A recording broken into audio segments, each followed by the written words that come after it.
नमस्कार दोस्तों। आप अपने दिल की बात दूसरों तक बहुत आसानी से पहुंचा सकते हैं। यानी कि आप जो बात कहना चाहते हैं किसी व्यक्ति से, जो आप डायरेक्ट नहीं कह पा रहे हैं, तो आप ना टेलीपैथी के थ्रू आप इस बात को बहुत आसानी से उस व्यक्ति तक पहुंचा सकते हैं। जो लोग स्पिरिचुअलिटी या साइकोलॉजी में बिलीव करते हैं, उनको पढ़ते हैं, अगर उन्हें थोड़ा-सा भी इस चीज़ का ज्ञान है, तो वो समझ सकते हैं कि ये कैसे होता है, किस तरह से हमारी एनर्जी उस व्यक्ति को मिलती है और किस तरह से उस व्यक्ति की एनर्जी को हम कैच करते हैं।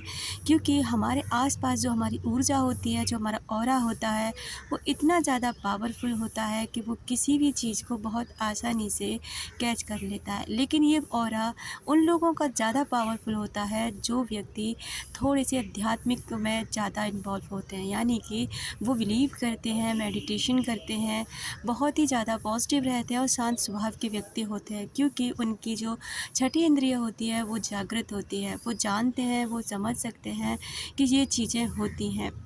जैसे पहले टाइम पे ये चीज़ें, ये गैजेट्स नहीं हुआ करते थे। जैसे आज आप किसी से भी अपने मोबाइल के थ्रू बात कर सकते हैं, पहले ऐसा नहीं होता था। लेकिन पहले आप जानते हैं कि जैसे मान लीजिए आप किसी व्यक्ति को याद करते हैं, तो वो व्यक्ति अचानक से आपके आस-पास 1 या 2 दिन में आ जाता है, या फिर उसका कॉल या मैसेज, आज के टाइम में तो कॉल मैसेज आ सकते हैं, लेकिन पहले टाइम तो ऐसा नहीं था ना। तो जब आप किसी को याद कर रहे होते थे, तो उस व्यक्ति तक वो फीलिंग पहुँचती थी। वो कहते हैं मुझे अपनी माँ की याद आ रही है, भाई की याद आ रही है, बहन की याद आ रही है।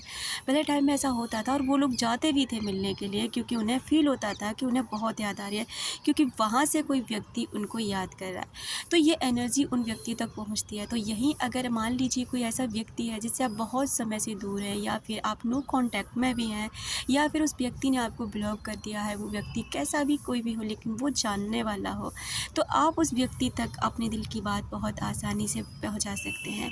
आपको करना क्या है कि आपको एक बहुत छोटा-सा मेडिटेशन करना है। जैसे कि आप एक शांत जगह पे बैठ जाएँ या फिर लेट जाएँ, और अब आप ना इनहेल एक्सहेल करें, यानी डीप ब्रीथिंग एक्सरसाइज करें। जब आप 2-4 मिनट ये डीप ब्रीथिंग एक्सरसाइज कर लेते हैं, तो ये इसलिए की जाती है जिससे आपके जो थॉट्स चलते रहते हैं ना, वो थोड़े से ना शांत हो जाएँ, आप एकाग्र हो सकें। जब आप एकाग्र हो जाते हैं, तब आप बहुत शांत होते हैं और आप कोई भी चीज़ को बहुत आसानी से फ़ील करते हैं। जब आपने इनहेल एक्सहेल करके आपने ये कर लिया, तो आप फ़ील करें कि आप एक ऐसी जगह पे बैठे हैं जहाँ हरियाली है और बहुत शांति है। आसपास का जो माहौल है, वातावरण है, वो बहुत ज़्यादा खुशनुमा है। आसपास घास के मैदान है, फूल खिले हुए हैं और ठंडी-ठंडी हवा चल रही है, जो आपको अच्छा फ़ील करा रही है। अब आप देख रहे हैं कि वो व्यक्ति अपने काम में मग्न है। जिस व्यक्ति को आप मैसेज देना चाहते हैं, तो आप फ़ील करें कि वो व्यक्ति बिज़ी है, अपने काम में लगा हुआ है। आप अचानक से उस व्यक्ति के पास जाते हैं और आप उस व्यक्ति के कंधे पर हाथ रख रहे हैं। जैसे आप उस व्यक्ति के कंधे पे हाथ रखते हैं, वो आपको पलट कर देख रहा है। जब वो पलट के देखता है, तो आप उसको देखकर मुस्कुराएँ और वो व्यक्ति भी फ़ील करें कि आपको देख के मुस्कुरा रहा है। जब आप ऐसा कर लें, तो अब इस पॉइंट पे ना आप दिल की बात, जो आप मैसेज देना चाहते हैं, जो उस व्यक्ति से बोलना चाहते हैं, इस मोमेंट पे बोलें। आपको जो कहना है ना, अब वो यहाँ पर कह सकते हैं। जैसे ही आप अपनी बात कह लेते हैं, वो व्यक्ति समझता है और इस चीज़ को खुश होकर स्वीकार करता है। इसके बाद आपको क्या करना है कि उसके हाथों को अपने हाथ में पकड़ना है और फ़ील करना है कि आपके हाथों से एक एनर्जी निकल के उस व्यक्ति के हाथों में पहुंच रही है।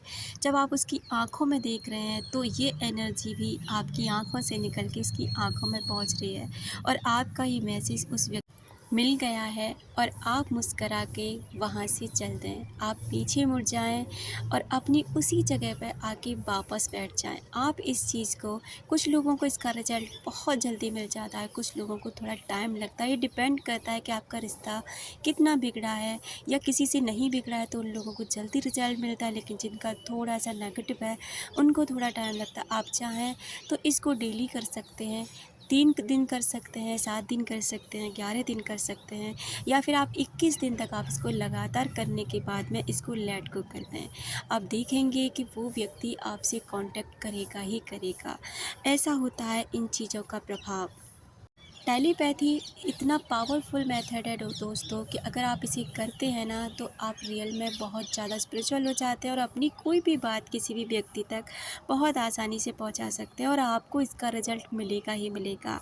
अपना रखें ख्याल, अपनों का रखें ख्याल, जिससे आप अट्रैक्ट कर सकें ढेर सारा प्यार, ढेर सारी खुशियाँ। मिलते हैं अपनी नेक्स्ट वाली वीडियो में।